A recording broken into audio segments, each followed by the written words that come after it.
This is Win News. Tonight, plans to rebuild after a devastating blaze tears through a renowned cafe.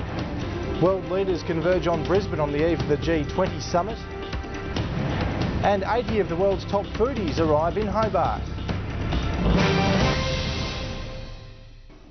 Good evening, I'm Brent Costelloe. The devastated owner of a world-renowned cafe in the Huon Valley says he plans to rebuild after an accidental fire tore through his business.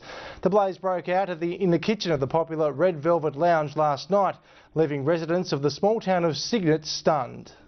A devastating blow for the community, one of its most popular attractions left badly damaged. When I come here, it's smoking up here, so Firefighters were called to the scene around 7 p.m. after a passerby noticed smoke billowing from the back of the building. It took volunteer crews around an hour to control the blaze. It's a fairly old building and well built, solid brick, which actually contained the fire.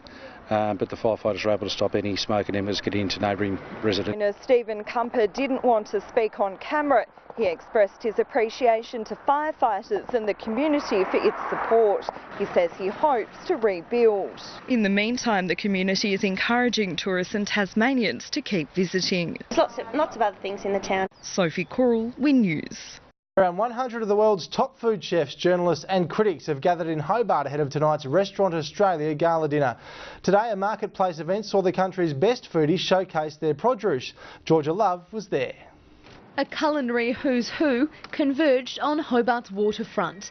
300 of the world's top foodies kicking off the Restaurant Australia campaign with a marketplace event, each state showcasing what it has to offer. I've seen Jimmy Shrew with his wonderful barramundi over there, and Sophie's out of car with some marron, and Maggie with stuff from South Australia and caper leaves I've just eaten. Cocoa black chocolates from Victoria, and I finished with some wild barramundi on a potato chip, if you can believe it, with finger lime and wattle seed. This event is a prelude to tonight's main event, the Invite the World to Dinner Gala at Mona, where 80 of the world's top foodies will get to taste the best of what Tasmania has to offer. And with this event being so incredible, you can only imagine what tonight will be like. With Peter Gilmore, I'm expecting some beautiful, delicate, kind of quite feminine dishes. From Ben Sheery, it will undoubtedly speak of where we are, because that's what Ben does so beautifully. And from Neil Perry, I'm smelling barbecue. Given the great Australian wine, the great Australian food and the whiskey bar, I can't see anything else but a party. I think we'll be having a good time. Georgia Love, Win News. Ahead on Win News, new Christmas decorations for Hobart CBD. And Tasmania Zoo welcomes its newest pint-sized additions.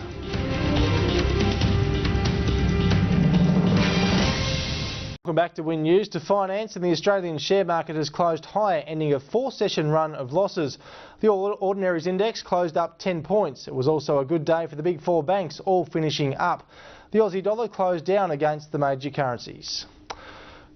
2 kayakers in the US have had a frightening encounter with a shark. The 4-metre hammerhead stalked the fishermen for more than 3 kilometres. An underwater camera showed the predator circling the boats before losing interest. And the Duke and Duchess of Cambridge have met with teen heartthrobs One Direction.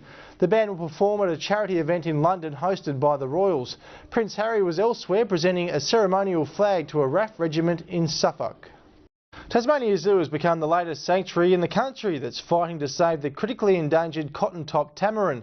3 pint-sized additions arrived in the state this morning, becoming an instant hit with staff and visitors. Far from the tropical forests of Colombia, Tasmania Zoo's newest primates took no time at all to settle into their new home. We have been planning for many years to get this species. I agree.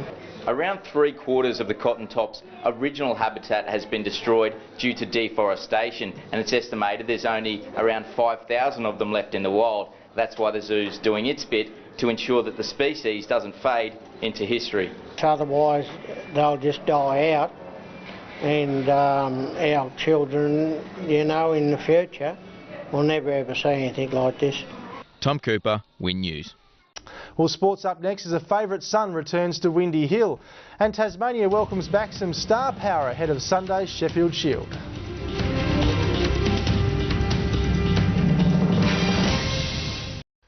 Australian skipper Michael Clarke has re-injured his hamstring, placing him in doubt for the remainder of the one-day series against South Africa and possibly next month's opening test against India. Clarke scored just 11 in Australia's total of 8 for 300 against the Proteas in Perth. Tasmanian George Bailey top scoring with 70. Having sent the hosts in, South Africa made a stumbling start. Morkel's second effort little better as Warner got off to a flyer. Beautifully hit.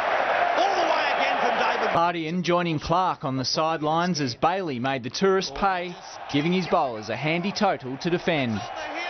Back home in Tasmania, we'll welcome back some star power for Sunday's Sheffield Shield match against Western Australia at Blunston Arena. Returning from national duties, James Faulkner and Ben Dunk have been included in the Tigers squad. Ben Hilfenhaus may also play if he recovers from injury.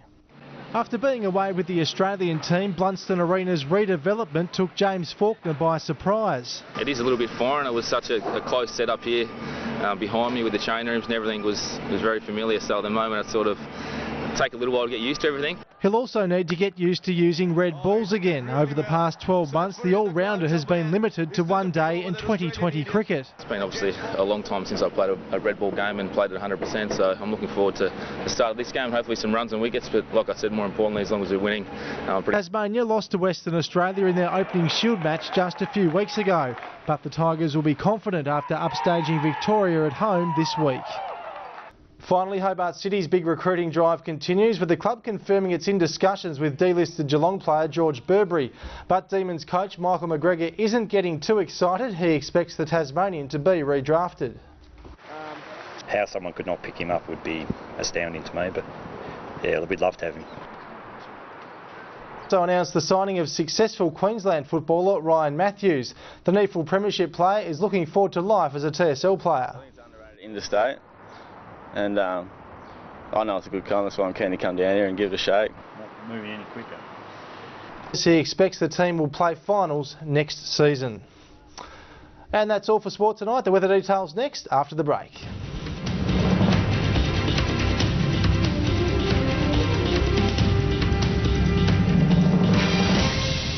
To the weather now, and temperatures in some parts of Tasmania were up to 4 degrees above average today. King Island reached 15, Flinders got to 20.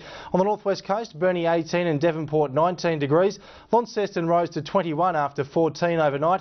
In the east, St Helens 24 and Swansea 20 degrees. Strawn topped only 12, while Hobart got to 16 after 11 overnight. The satellite picture shows some low pressure systems and 2 cold fronts over Tasmania. To boating and southwesterly swells to 3.5 metres in the west and south, westerly to 1 metre in the north and southerly in the east. 10 to 20 knot winds in the west, 10 to 15 knots in the north and 15 to 25 knots in the south. Tomorrow, rain on King Island and 15, warmer on Flinders and 18. In the northwest, Burnie and Devonport 18 degrees. Launceston should reach a sunny 22 after an overnight low of 5.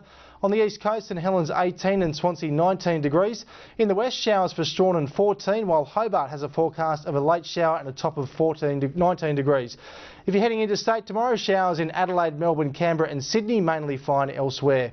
Looking ahead back home, and showers in the northwest on Sunday, finding up on Monday and Tuesday. Fine conditions for Launceston with top temperatures between 19 and 21 degrees. Hobart, showers on Sunday, but mainly fine conditions to start the working week. And that's Win News for this Friday. I'm Brent Costelloe. Enjoy your evening. Good night.